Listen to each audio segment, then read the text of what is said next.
Discover the untold story of college hookup culture with American Hookup by Lisa Wade. This insightful and engaging audiobook explores the complexities of modern relationships on campus. In this case, women's gentle hearts are believed to make it impossible for them to have sex without falling in love. So men, with their more lustful but less laudable ways, forever have the upper hand. The man can feel confident that the woman always wants him more than he wants her because women are just so darn sweet. The stereotype portrays him negatively and her positively, but he still has all the power in the end. On the assumption that all women are knock-kneed with feelings, men are even more standoffish than they might be otherwise. Women, for their part, try to avoid being seen as that kind of girl, the desperate kind. They pretend not to care at all, knowing that the slightest friendliness might make them seem like they are begging for a boyfriend. Both these decisions, men's stiff arms and women's stiff upper lips, make the aftermath of a hookup even less friendly. Like friends with benefits, explained one of my students, without the friendship, maybe. Hookup culture isn't carefree, it's careless. In fact, it's people in loving relationships, not people who hook up, who are expected to be kind to each other, to show interest in and support for their partner's goals, to help with getting through the daily grind of life, to provide an ear and a shoulder during trying times, and reassurance that they are good, worthy, and attractive, among other kindnesses. When people don't provide these things to their partners, it is considered a breach of contract. But caring relationships, argues sociologist Mimi Shippers, are also almost exclusively understood to be monogamous ones. So much so that words like relationship, serious, commitment, and romance are usually used as synonyms for monogamy. Students simply flip this logic around and conclude that non-monogamy involves no kindnesses at all. These arrangements, they argue, are supposed to be easy and simple. Clean, as one student said.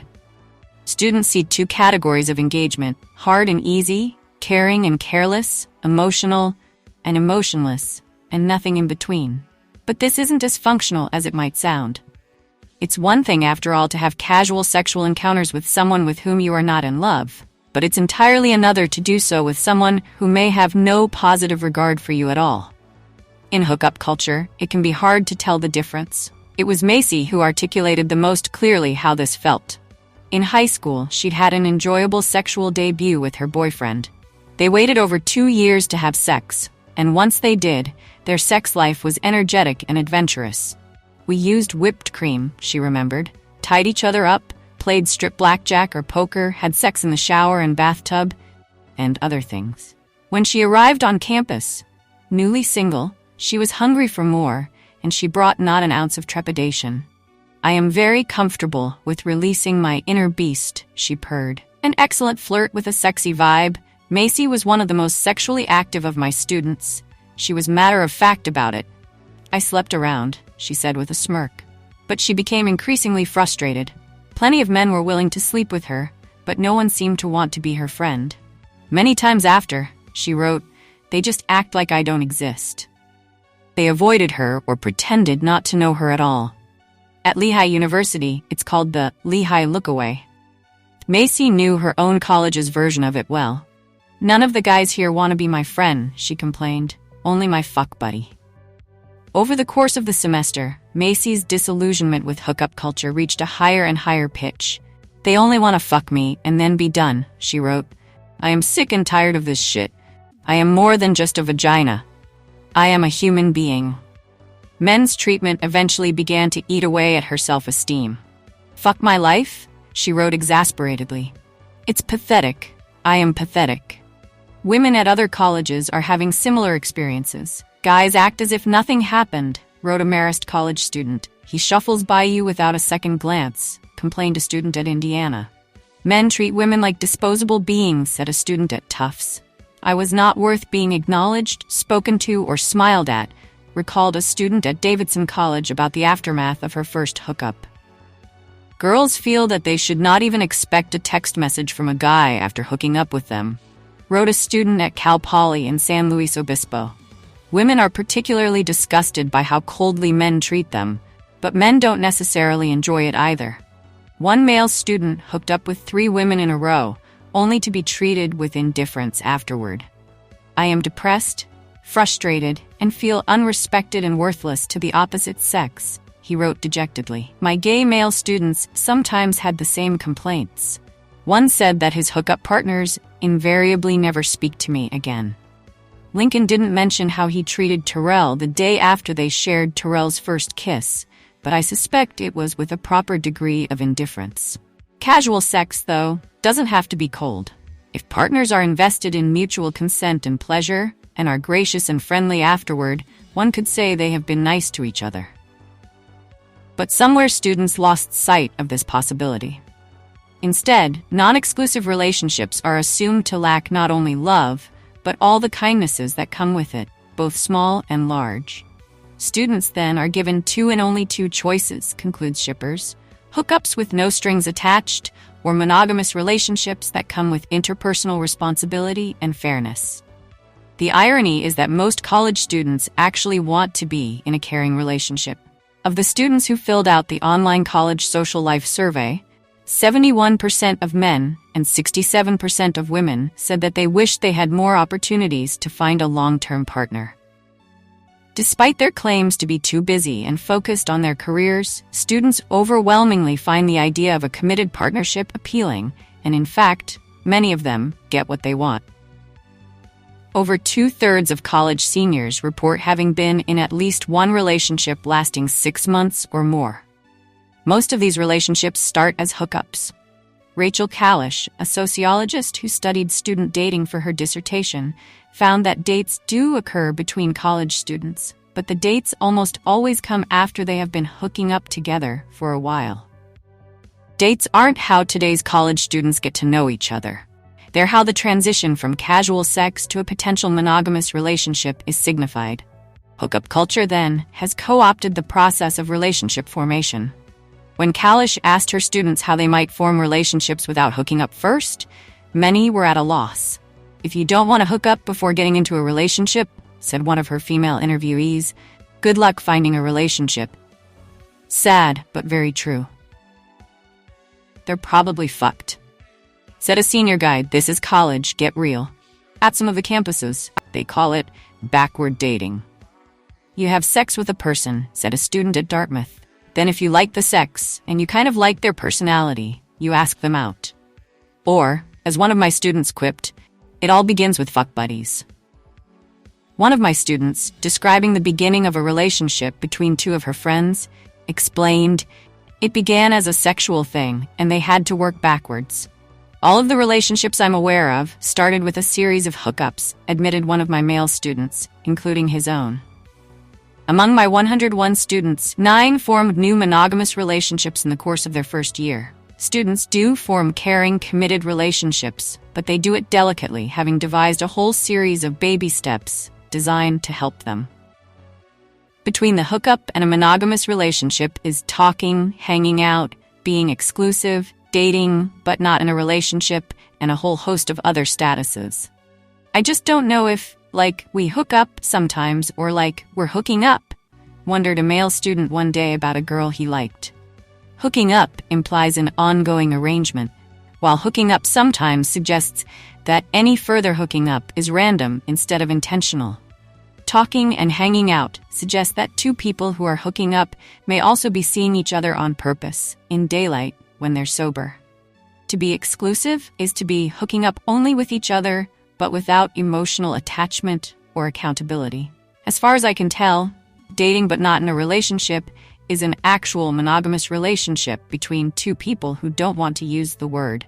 Or it might be a pre-relationship status. Most of these terms are purposefully vague. This happened to Mason in his first year. He started hooking up with a good friend, with no intention of getting serious. My instinct was always to steer away from commitment, he said, having had plenty of experience with hooking up in high school. But the bond between them got intense, and when she asked him if he wanted to be exclusive, he agreed. We fell in love just like that, he reminisced. They stayed together for about 2 years. Mason and his girlfriend had the talk, but sometimes students don't communicate about the state of their engagement at all. One of my students watched a couple form and have a lovely relationship without ever admitting that that was what they were doing. She observed that they sleep in the same bed every night and dote upon each other affectionately, even in front of their friends. They were quite clearly in love, but they never described their arrangement as anything other than casual. It is as if the conversation about making their relationship serious is preposterous, she wrote, so it never occurred. She thought it quite odd, but characteristic of hookup culture. It is as if they are dating in secret, she wrote insightfully, except that the secret is only to themselves, as the entirety of the outside world sees it for what it is. A University of Kansas woman describes her story of relationship formation as really frightening. After the first time she had sex with a guy she really liked, she said, "Listen, obviously there are feelings here, but I'm not ever trying to be in a committed relationship." She later laughed at herself. Clearly it was exclusive, she admitted, but I was still pretending like it wasn't a thing. She held firm until one day the guy sat her down and said, "Listen, I know what we are, and I know this is committed, so I don't need you to call me your boyfriend, but my mom does. For her sanity, can we just have the fucking title?" So they became boyfriend and girlfriend, but they laid the blame on his mother. Students do sometimes navigate the transition from a hookup to hooking up to talking to hanging out to exclusivity to dating, but not in a relationship, to a relationship, to the heights of relationship seriousness, making it Facebook official. But it's not easy. Students have to be willing to express emotional attachment to a person in a culture that punishes people that do so, and they have to be capable of responding positively to that kind of vulnerable confession, too. Not everyone can do it. Farah described herself as someone who liked to go out to parties on the prowl for boys. Her parents had emigrated from Indonesia, but she was an all-American girl raised in a mostly white neighborhood in Minnesota. Teek, as Farah described him, was an athlete with an artistic side. They met in their sociology of the city class and bonded over a shared interest in graffiti, or what their professor called the art of civil disobedience. This made Farah feel that she had something in common with Teek that most women at their elite school did not. Mostly, he just made her swoon. They started hooking up at the end of November and progressed quickly to having intercourse. Emotionless, meaningless, and no commitment was the goal, Farah insisted, but she thought about him on and off over winter break back in Minneapolis. And when she got back and they started hooking up again, she realized that she kind of liked him, so she said nothing. She obeyed the demotion rule, ensuring that she didn't seem desperate. "When you have a hookup buddy, you never admit true feelings," she wrote. "It's best to show the least amount of interest or emotions, or even more so, be cold." She elaborated, "With guys I hook up with, I play the game of ignoring him and making it seem like he is not in my interest or thoughts at all. It can come across as rude, but rather than showing any emotion, I would prefer to act like I don't care." So that's what she did. She flat-ironed her hair, pulled on a boob shirt, and dropped by Pritikin Hall where she knew Teek lived. All very nonchalantly, of course. When she saw him, she proceeded feverishly to ignore him. "It was just a little reminder that I am still here," she explained. 2 hours later, her phone beeped. The text read, "Hey, where you at? This is exactly the kind of attention I want, Wano," she said proudly. "It took me not giving a shit to get that." One day, they and 3 friends got together to smoke a few joints. After about 45 minutes, the others took off, and she and Teek were left alone in one of the quieter, more contemplative places on campus. Most of the college's grounds are carefully manicured, roses, trimmed hedges, and pristine lawns. But the spot where students most often went to smoke felt more like being in the woods. A copse of olive trees, sun-dappled bark, a breeze rattling the leaves, squirrels. It was a lovely day, and as they passed another blunt back and forth, their guards came down. Before too long, the conversation turned to a friend that Teek had smoked with in high school who had died in a car crash over the break. Teek admitted that he was pretty shaken, and it softened Farah's heart. "It felt good to have a conversation," she wrote later, revealing just how little they had actually talked before that day. It was a small amount of bliss. It was a disappointing 10 days until she heard from him again, drunk and looking to hook up. He only texts me when he wants to fuck, she sighed. And they did. Another 2 weeks went by, and Farah began obsessing. She deleted his number from her phone so that she couldn't text him in a moment of weakness. Texting first is losing, she explained. But then she ran into him in the cafeteria at dinner on a Wednesday, and they hooked up sober. The bliss was back. For the first time ever, we lie in bed together, kissing now and then and holding hands. We'd never done anything that personal. We spoon and snuggle. They were breaking the rules. At midnight, Farah pouted about having to trek all the way back to her dorm, and he invited her to stay the night. She woke up at 8 a.m. for class, kissed Teak goodbye, and left him warm in bed. I walk out feeling confident and high-spirited, she reported. It felt great. Afterward, each immediately returned to their respective corners, backs turned. Farah was fuming when she ran into him at a party a few days later, and she lost her cool.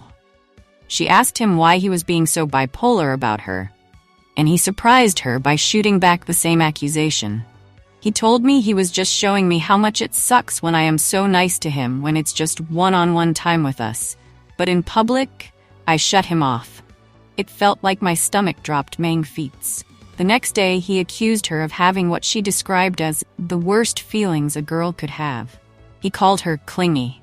Farah retreated and nursed her wounds. She tried to put him out of her mind. But some days later, her text alert chimed. The surprisingly conciliatory message read, "I am sorry we have not talked in such a long time. I'm sorry for being such a dick." He told her he'd trudge up the hill if she'd meet him behind her building. 15 minutes later, they were sitting with their backs up against Rostker Hall. A few feet in front of them, the land sloped gently away, tumbling down the hill on which the Collages built. They looked across the bumpy cityscape and talked about something forgettable. Movies, maybe. He hesitated, then asked, "Do you like me?" Farah's face, aimed squarely at the dirt between her knees, registered no reaction. She pulled her hoodie tighter around herself and gently nudged a small rock with her toe. Her gaze shifted to look up along the side of the building, past the cream-colored stucco, to the sky. "No," she lied and turned to him, making eye contact. "Do you like me?" He looked down and shook his head. "My heart kind of stopped," Farah wrote. As they went back to talking about nonsense, a heavy feeling of regret spread from the middle of her chest. "I sat next to him on the concrete in the cold," she recalled, "and hoped the question would come again so I could say, yes, I do like you."